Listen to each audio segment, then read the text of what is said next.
দেশের অন্যতম বৃহৎ উপজেলা চট্টগ্রাম জেলার ফটিকছড়ি। আমি এখন দাঁড়িয়ে আছি 50 শয্যা বিশিষ্ট ফটিকছড়ি উপজেলা স্বাস্থ্য কমপ্লেক্স হতে। এখান থেকে মাত্র 1 কিলোমিটার দূরত্বের মধ্যে রয়েছে হাটহাজারী উপজেলা, অর্থাৎ ফটিকছড়ি এবং হাটহাজারী উপজেলার বাসিন্দাদের অন্যতম চিকিৎসালয় হিসেবে এই হাসপাতালটি কাজ করছে। গত কিছুদিন ধরে এখানকার প্রতিটা ঘরে ঘরে কিন্তু ভাইরাস রোগের প্রকোপ দেখা দিয়েছে। ভাইরাস রোগের যেমন শ্বাসকষ্ট, জ্বর, সর্দি ইত্যাদি ইত্যাদি রোগে আক্রান্ত হচ্ছেন দুই উপজেলাবাসী। আমরা এখানকার যারা চিকিৎসক রয়েছেন, যারা চিকিৎসা দিচ্ছেন, তাদের সাথে আমরা কথা বলেছি। এই ভাইরাস রোগীদের এত বেশি রোগী প্রতিদিন এই হাসপাতালে আসছেন, এইসব রোগীদের চিকিৎসা সাপেতে চিকিৎসকদের হিমশিম খেতে হচ্ছে। আমরা আজকে এই সংক্রান্ত বিস্তারিত আপনাদের সামনে তুলে ধরবো। আশা করি আপনারা আমাদের সাথেই থাকবেন।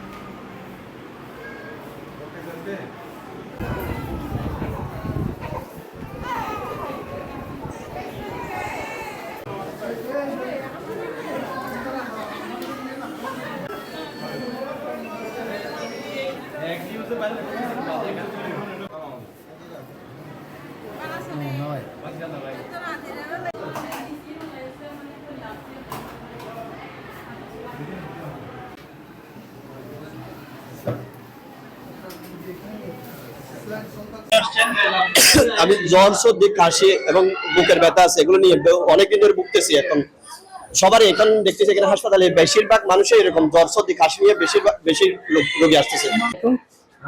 ভাইয়া খাওয়া কাশি গজ্জর মানে বাচ্চা বেশি খাওয়া সব প্রতিটা ঘরে ঘরে এলে মানে খাওয়া কাশি গজ্জর এলে আর বাচ্চা হয়ে যাচ্ছে এক সপ্তাহে মানে নজর। কেন আসছেন? বাচ্চা জ্বর আছে, কাশি। ডাক্তার দেখাইছেন? না, দেখাবো, এখন দেখাবো। না কতদিন ধরে ওষুধ আপনার বাচ্চার? কয়েকদিন আগে চিকিৎসা এগুলো জ্বর কমতেছে, উঠতেছে, কাশি যাচ্ছে না। বিশেষ করে যারা বাচ্চা রোগী তাদের প্রচুর পরিমাণ যে জ্বর, সর্দি, কাশি এই রোগ আক্রান্ত হচ্ছে। ভাইরাল ফ্লু এই বহমান, যেটার মাধ্যমে বাচ্চাগুলো আক্রান্ত হচ্ছে। আমি আজকে আমাদের যে হাসপাতাল, সরকারি হাসপাতাল উপজেলা স্বাস্থ্য কমপ্লেক্স ফটিকছড়িতে অনেক রোগী, একদম প্রচুর রোগী। আমি আপনাদেরকে অনুরোধ জানাবো, আপনারা যারা বাচ্চাদেরকে বিশেষ করে জ্বর আসলে যারা আতঙ্কিত হচ্ছেন, আপনারা আতঙ্কিত হবেন না। এই ভাইরাস জ্বরগুলো 5 থেকে 7 দিন থাকে। আপনার জ্বরের যে ওষুধগুলো আছে, অ্যান্টিপাইরেটিক, প্যারাসিটামল, সেটা নেবেন। জ্বর অতিরিক্ত বেশি হলে সাপোজিটরি নেবেন। আমরা যেটা লক্ষ্য করছি, আমাদের কাছে যে প্রেসক্রিপশনগুলো আসে, যে প্রতিটা এই রুগীকেই প্রথম দিন থেকে আপনারা অ্যান্টিবায়োটিক শুরু করছেন, যেটা কোনো প্রয়োজনীয়তা আছে বলে আমি মনে করি না। 6-7 দিন যখন জ্বর না কমে, তখন আমরা পরীক্ষা করে দেখি যে তার কোনো ইনফেকশন আছে কিনা, বা ম্যালেরিয়া, টাইফয়েড বা অন্য কোনো রোগে সে আক্রান্ত হয়েছে কিনা। পরবর্তীতে আমরা সেখানে অ্যান্টিবায়োটিক প্রয়োগ করি। কিন্তু আমরা এই কয়দিনে আমার যে অবজারভেশন, প্রত্যেকটা রোগী একদম সবাই, শিক্ষিত থেকে অশিক্ষিত সবাই 2টা থেকে 3টে অ্যান্টিবায়োটিক ইউজ করতেছেন 5 থেকে 7 দিনের মধ্যে।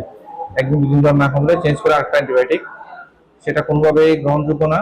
এভাবে অ্যান্টিবায়োটিক যদি আমরা ইউজ করি, তাহলে অ্যান্টিবায়োটিকের যে কার্যকারিতা সেটা অনেক কমে যাবে, এবং ইতিমধ্যে সেটা কমে গেছে বোঝা যাচ্ছে আমাদের বিভিন্ন দিয়ে পড়ে। আর পল্লী চিকিৎসক ভাইদেরকে আমি অনুরোধ জানাবো, আপনারা যেভাবে অ্যান্টিবায়োটিক লিখছেন, এভাবে আসলে না লেখার জন্য অনুরোধ রইল।